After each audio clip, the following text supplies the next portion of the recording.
Hi guys, it's Kelly here and I'm back with another video for Honeybee Stamps. Today we are going to be using this Queen of Hearts red rubber stamp, the matching die, the Perfect Match sentiments, and the Scattered Hearts stencils. I'm trying to create like the back of a playing card for my background.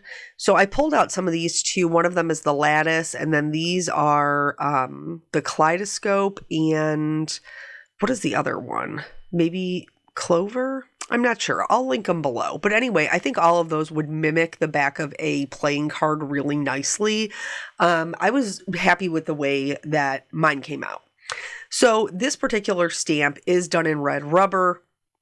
I think for years, like, people got away from them because photopolymer was super popular, and obviously we all love being able to see through.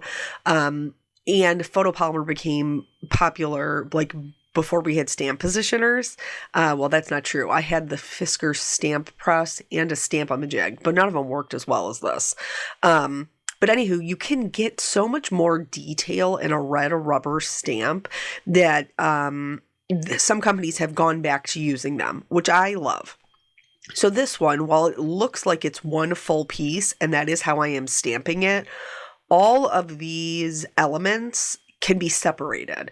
So you can take out the sentiment, the hearts around her, herself, and then the like the background, the frame. So I'm using it in its entirety for a 5x7 card, which is what we just stamped. Then I am also going to use it using just her in another type of an A2 card, which is going to be more of a scene card, because I think sometimes when we see things used a certain way, it can be challenging to see the different ways that we can use it. And I think she's really versatile. So here you can see I'm leaving her in the, in the stamp position that she was in, and I'm just removing the other elements around her. I am going to have to scoot over my paper just a little bit, but that's simple to do because I have that sticky matte grid. So then once I have that in the place, then I'm going to be able to stamp this. Now my intention is to die cut this one out, but if you didn't want to do that, you could mask it and then just... Or you could do your background in Copic marker or alcohol markers with no ink blending. But anywho, so here's the two pieces, and we are going to color them with alcohol markers. I'm going to be using my Copics. So the one that you're going to see the most of is this one here. And then for the second one, because everything is the same as far as like skin, hair, all of that, I'm just going to show you the dress, pretty much because I wanted you to be able to see it in two colors. Why the two colors? Because this particular technique that we're going to be talking about doing to color in the folds of clothing really easily, I wanted you to see that whether you have a dark color like the red is or a lighter color like the yellow, the principles still apply. So this is actually really a ton of fun for me because a lot of the companies that I work with don't do people. And don't get me wrong, I am the first one to be like, let's do a floral card because I love flowers. But I don't often get the opportunity to like color people and color folds and clothing and things like that. Now that I am like kind of working for myself, I do find myself like looking for a little bit more variety in my stamped images, but I love her. She's very vintage. I think she, like I said, I think her in herself is very versatile. So first things first, I'm going in with my gray markers to add my shading to the white parts, because I don't want to be going in there trying to add the shading to my white parts after the red is already down, because I will for sure pick up that red and just smear it right through my white. So you want to do your lighter colors first. And really, I mean, for both of these, I kept the trim white. Who was it? Carol Hintemeyer, very talented. We've had a ton of people from the design team. Oh, here, I forgot her like chest area. Though you could color that as part of the dress. Like if you did the collar, like the choker as a collar of her dress, you could color that part right there as almost like a like a sheer portion of the dress. That might be interesting. But anyway, Carol colored it and she did her dress white and it came out beautiful. I'm going to do red and yellow today. But there's been lots of other examples with this that the design team's done that kind of mix it up, and they're all really great. So for my white, I chose to do the cool grays, C1, C3, C5. And when you're coloring white, you do want to make sure that you're leaving some white there. You're just coloring in the shadow portion with the grays. And then we're going to go through, and like I said, they're the same on both cards, so I'm only going to show it to you once. Yeah, so anyway, I think these are so fun. You guys will have to tell me, like, do you like I feel like this is very vintage, but with kind of like a little modern twist. I don't feel like her face or anything looks really dated. I love the little, is it a parasol umbrella? I think it's super cute. And the little heart that she's holding, like, she could be used for more than just Valentine's Day. She could be used for anniversaries or like a little pickup, like you wanted to send a friend. Yeah, I love her.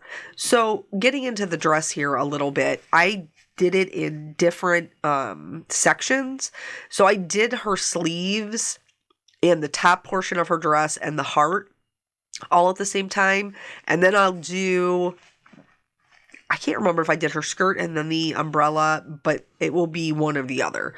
So here you can see with her sleeves that there's lines drawn because they're like puffy sleeves. What do they call those? Peasant sleeves? Not 100% positive. Very puffy, very 80s. Anybody else visualizing Molly Ringwald in Pretty in Pink with those big puffy sleeves on her pink dress? Or was that 16 Candles? Who knows? Anyway, movie from the 80s. Let's not get sidetracked, Kelly. I'm like a squirrel, I can't stay on task. But anyway, it has those lines. And that really is what we're looking for when we are looking at doing shading, kind of being very easy about it and not really worrying about light source and things like that. So, I did do the umbrella next. So these are kind of sectioned off, and we're going to have a little bit of flicking that comes down from the top, and we're just going to follow that shape. That's what's going to help give it some roundness, is that we're going to have those flicks from the top, but they're following the curve that's there. And then we'll be having the lightest portion, kind of where it's at its widest. And I'm just going to be honest with you guys. I should have left an area for the lightest color on the top of the umbrella. And you'll see in the card where her dress is yellow that I did leave it there. And it doesn't look terrible because it is lighter, but it would have had more impact if I had left the true highlight color. So here, we're putting in the shadows underneath, and you can see how it's like popping that white trim, which is exactly what we want. And then where her head is, there's going to be a little bit more darkness back there because her head would be blocking the light. And then also where it's coming out from the top section of umbrella, there would be shadow there as well. You guys know, if you watch my channel, that I like to say any point where two places meet has shadow, and any point where one object lays on top of the other will have shadow. So your shadows are going to be where the top portion of the umbrella is laying on the bottom portion of the umbrella. For the skirt, so the easiest way to add shading, first and foremost, is to look for any areas that the illustrator added shading. That might look like horizontal lines. That might look like some cross hatching so that they are more of like crisscross lines. that might just look like one little vertical line or one or two vertical lines, but these are indications to us that they intended for there to be some shape or some shadow there. So that's what I'm looking for first and foremost. I'm going in, I'm looking for those areas that the artist that drew it, that the illustrator added shading to, and I'm going to fill that in with my darkest color. Then the next step that you want to do is you want to look for any lines. So because these are pleats or darts or folds, however you want to view them, if you add shadow right next to the line, it's going to start to create what we call peaks and valleys. And the peaks and valleys are what is going to give the clothing shapes. So find a line and then decide if you want it to be on top or if you want it to be underneath. If you want it to be a valley and it's underneath, then you're going to add your darkest color there. And you could just do one line right along there. And if you want it to be up top, then we're not going to add the darkest shading there. So here you can see after I went through and added the shading to all of the underneath, like how the top part of the pleat or fold comes up and it has just like those little C's at the bottom, those are all going to be in shadow. And then any area where it's opposite of that, so you have the area that sits up and has the C's underneath, then you'll have the one next to it that needs to be pushed to the background, and that's where we're going to add those darkest lines. Now, moving into our next color, which is going to be our dark mid-tone, we're going to go right over those lines that we already put down, and we're going to extend it out a little bit. So that way we can start to kind of build up that darkness. And we're also going to use this to add in any shadows on the top portion that will be highlighted that have those illustration marks. So those are still going to be a little bit darker, but not as dark as the shadow color. So this is going to help give it even more movement by adding those. We still want to leave the edges nice and light though, because this is on top and so it will be catching the most light. I hope I'm explaining this well. I'm not sure if I am or not. I'm doing my best. So then once you have that done, then you'll move on to your light mid-tone. And when we're coloring, the mid-tones are what we see the most of. So when we're doing the light mid-tone, we're going to be filling in almost everything except for where our highlight is going to go. So as you're doing this, you should be leaving just little slivers of white where you want it to be the lightest. And it's still going to look a little bit crazy. Hang tight, because this type of technique comes together in the lightest color being applied. I'm also filling in like my shadow pleats. Those are not going to have any of my highlight color. So if there's any white left there, you want to make sure you're filling it in with your light mid-tone. And then here you can see we just have very minimal left for the highlight, but putting in this highlight is what's going to elevate the whole thing to really feel like we have those peaks and valleys, that this dress has movement. That maybe wasn't there before we started adding our coloring. Now, it can be more difficult to get this type of shading with lighter colors, but that's why I chose to do the yellow, so that you can see, even if you follow the same formula, if you have good colors selected, you can still get really great dimensional results without having to go as far out as like an R59, which is our darkest color here. And then I did like the top of the lacy trim, I colored that like the darker red, and the same thing with her gloves. And then I haven't done her hair, which is weird because normally I do like their skin tone and then I do their hair. But I think I was just so excited to be able to color a person that maybe I just moved on a little bit too quickly. So yeah. where did I can't even remember what we talked about Jelly Bean's little swim class. That's what we talked about the last time. And so she did really, really well, and we're definitely excited about that. Last week she and I were both sick. If you remember my voiceover where I was like, she finally got me my little petri dishes. And now, they're in two different places. So like he's going to middle school and she's going to daycare. And so they're both being exposed to different kids and they're bringing home different germs. And like, Lord Jesus, we're just praying that we get out of this winter alive. Because there's just so much sickness. There's just so much sickness. Speaking of, I did want to give you guys a little bit of an update because I do appreciate you asking and giving your feedback. So I did get the results back for my thyroid ultrasound, and it showed thyroiditis, which basically just means inflammation of the thyroid.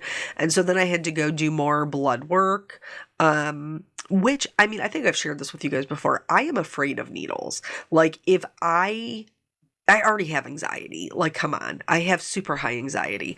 But I'm fine, like, going to, do blood work or get an IV or whatever, as long as I don't see the needle. If I see it, like, even at the dentist, if I see it, like, full-blown panic mode. And I wish I could control it, but I can't. So I had to go do the blood work because they wanted to test, I can't remember what it is. Something else that the T4 or something. Anyway, they're testing it basically to see if my, what's causing my inflammation of my thyroid is, an autoimmune disease. Which PPS, spoiler alert, it is. Like my numbers were like 3,000 something. It was outrageous. But anyway, so I had to go get my blood work done.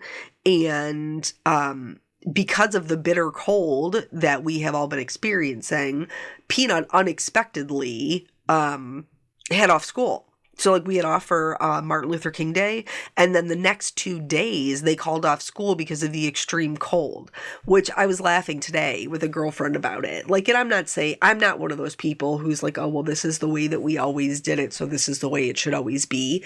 Like, I obviously think that there were things that could have been different that would have been better. But, I giggle to myself that we live in Northeast Ohio, and they shut down schools for the temperatures. And yes, it was cold. Okay. It was like 2 degrees or 7 degrees outside. I mean, it was cold and it felt like it was in the negatives. But like, I remember being a kid at the bus stop waiting for my bus to come. And because I have naturally curly hair, like I would get up and shower and I would put gel in it and stuff. And this was before like us wee ones knew what diffusers was and how to blow dry our hair successfully with curly hair. Like, I would just be at the bus stop and my hair would just be frozen. It would just be freezing on my head. Like, and then it would thaw when I would get on the bus. I don't know. The kids are built different today. Like, the system is built different. Is it good that they're not standing out there, like, being exposed to 2-degree weather? Yes. But I have to giggle about it at least a little bit. Let's talk about the card real quick. So here you can see I'm doing the same thing. I'm looking for those spots. Now, I'm not necessarily going in and filling in the lined version first like I did on the first one. But that's because I'm getting them just as I go. And as you get more comfortable with coloring and with the different techniques, you'll be able to do this as well. But you'll see that the lines all go in the same spot, but the span of my colors is different. So this is a YR24, which is my shadow color. And then from there, we jump to a Y08, which these are not in the same color family. They are, you know what I mean? This is not what the suggested combination is, but that's why it's so important to kind of play around with what you have. And this does give more of a golden yellow, but that is my preferred. So here, then I'm jumping to the 08, and then from here, I'm sticking in that same 0 family, so it's a Y08, a Y02, and a Y00, but we have to have enough contrast between them that the highlight areas are, in fact, highlights, and the shadow areas are shadows. So don't be afraid to, kind of play around with the color combinations that you have in order to get something that is really going to give you good dimension. I'm still working on it. It's not great because I don't have a lot of time, but I have my color combinations for my Copic markers listed over on my blog, and some of the pictures are missing, and some of the the links to Dick Blick are probably good. The ones to Simon Says Stamp are probably questionable, and I do need to redo it, but at least you would be able to look at it and see them. But anywho, so because they didn't have school due to the sub-zero temperatures, he was home with me, and I had to go get my blood work done like a couple of days before my next appointment. And my appointment was on Thursday. They had off school on Monday. So I was like, well, I have to go Tuesday. And then he was off school. So anyway, he came with me. And it's kind of like one of those things as a mom, like where you get torn. You're like, is he old enough to sit in the waiting room while I go do my blood work? Or do I need to take him with me? Will there be an issue with me, like with me taking him in there? So I was a little bit like torn, but and I was a little worried, like if he didn't want to go back in there, like what was I going to do with him? And so anyway, we got to talk about the card. So this is the Scattered Hearts. I'm doing a 5x7, and I'm going to show you how I kind of stretch these stencils. I'm going to do it with the lattice and the Scattered Hearts ones to make them work for a 5x7 card, even though they're like a 6x6 stencil. And you can see down at the bottom, I am using that tape, and basically I'm masking off the bottom, but I'm also masking off any of the hearts that are cut in half. So that way I'm not having to worry about matching them up or having like the design cut off in the middle of the card. That is what that mask is for. And then I'm going to use a couple of different reds to add. I think I used Barn Door, Lumberjack Plaid, and Aged Mahogany, just to get a couple of different kind of colors. I did it like I usually do, like with a halo with the darker ones around the edges. But to be quite honest, because that die cut is so large, most of the middle you can't even see. So don't stress about it. Just get the ones around the edges and move on, unless you're a completist like me, and then do the whole thing because it makes you feel better about it. So then here, I am doing the same thing, but two of them sat in a little further, so I did have to use little bits of pixie tape to make sure that I wasn't getting like the little half hearts. And because it doesn't really stick all that great to to surfaces that have a lot of moisture, I did have to hold them with my finger, even though it's tape and it should be sticky. It's okay. So then from here, we can see that those are done, and then I'm going to, this is sped up quite a bit, I'm going to do the next layer. This Scattered Hearts has 2 layers, and then it's going to fill in all of the hearts the same exact way.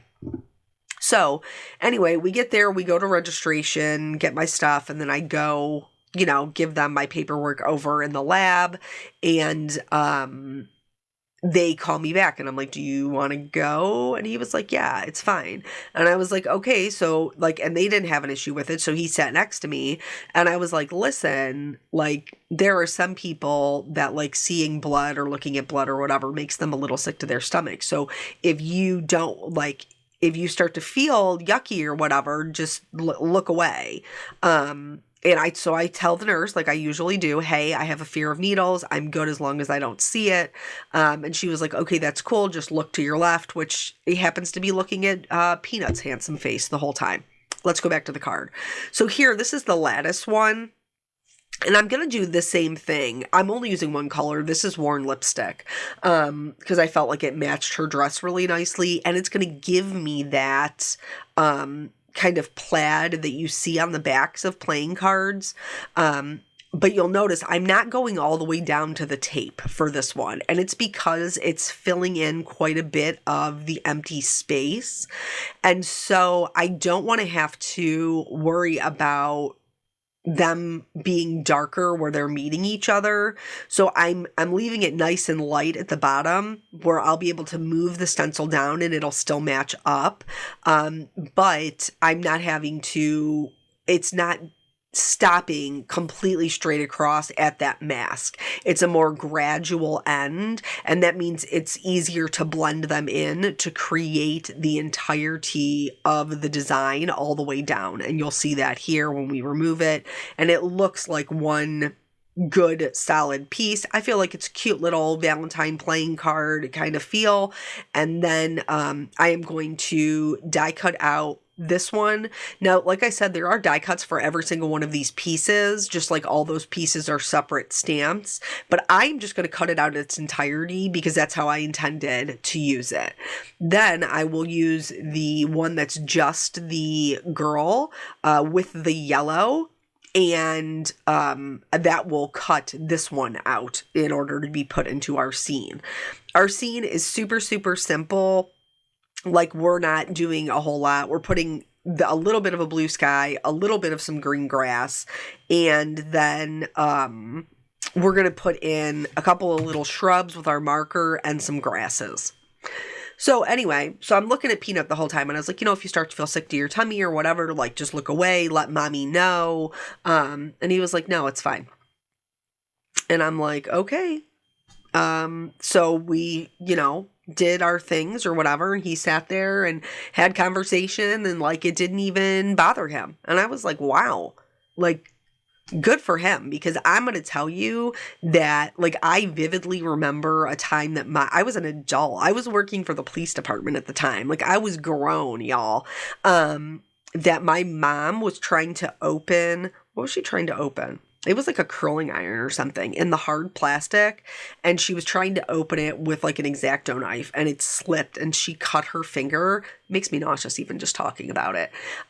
So anyway, I got home right after that, and she was sitting on the couch like holding her thumb, and I was like, what happened? And so she tells me, and she's like, your dad thinks I need to go to the emergency room. He thinks I need stitches. And I was like, okay, let me see it. And she shows it to me, and I was like, yeah, you probably do need stitches. It's pretty, wide there. So my dad takes her to the emergency room, and I was like, I'll clean it up or whatever. And I go upstairs, and my parents have white tile. Like, the audacity, right? Who even has the nerve to have white tile in their vanity bathroom area? I'll tell you, my mother, that's who. So anyway, and there was like, she had cut herself, obviously. So there was like blood in places, and I'm trying to clean it up so that's not something that she has to worry about. And I was like sick to my stomach. Now, mind you, my job at the time was being a 911 dispatcher. So it wasn't like I wasn't handling people's emergencies. I certainly was. But the sight of blood, y'all, is not for this girl. It's not for me. With my kids, I have found that like that doesn't enter into it. I'm able to work through it because I think probably just because they're my children and you have like that innate mama bear kind of thing. But yeah, with other people, but I'm glad I didn't pass that on to my kids because he was not bothered by that. All right, let's go back to the card. So here with this one, I outlined it with a little bit of a light blue. I feel like that helps the colors pop. And then I did add in some grasses just kind of where she's standing. I did cut off the grasses in the other one in the scene card. I have a lot of other videos that have the grasses in them if you would like to see them. But we're making 2 cards here. There's lots of coloring, and we're already over the 30-minute mark. So I had to cut it where I had to cut it. This one, for this other card, I used the Queen of Hearts one that was, the intended, with the 5x7. And then for this one, I chose You're Simply the Best, which if you are a music person, this is all the Tina Turners. And I thought that was very cute, and that it leaves it open to be able to send the Valentine to whoever you want, whether it's a galentine or your significant other. And then, so I'm just going to glue this down. I do blend my dies into my scenes. That's just something I prefer.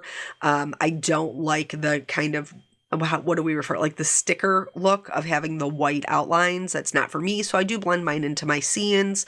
And I just pick, you know, alcohol markers that I've used in the background or that match pretty similarly. And then I did put a little bit of a shadow underneath where she was standing, added some grasses up into that to help it blend in. And then for the sentiment, I get nervous, like with one layer cards or whatever, of stamping directly on there, because before we had stamp positioners, I probably ruined 1 million one layer cards by stamping. So I did stamp them and die cut them out. And then you probably saw me in there doing like the little dots. This was just little red dots along the field to kind of mimic the look of those little red heart flowers. But both of these are flat. I didn't add any foam dimension or anything like that. They'd be nice and easy to mail. Or you could pop them up if you chose to. I just didn't feel like it was necessary. It is wild to me, and I know kind of like in the UK and stuff, like 5x7 is way more popular than A2, but is it not crazy the size difference? And just like we talk about scale and stuff when we're talking about building scenes, but here you can really see the difference in the scale. The girl is the same size on both cards, right? But she looks like she's two completely different sizes because of the background that she's on. It's wild. I love it. So here I've added some shimmer to the dresses, the hearts, all of that. I've added some white gel pen highlights, and now I'm going in with a little bit of glitter. Who wants a Valentine with no glitter, right? A little bit of glitter. I'm using Stardust Stickles for that. And then these are both completed cards. So I hope that you guys have learned a little bit something about coloring the folds and close. Of course, if you have any questions, leave them below. Thank you so much for joining me, and I will catch you on the next video. Bye.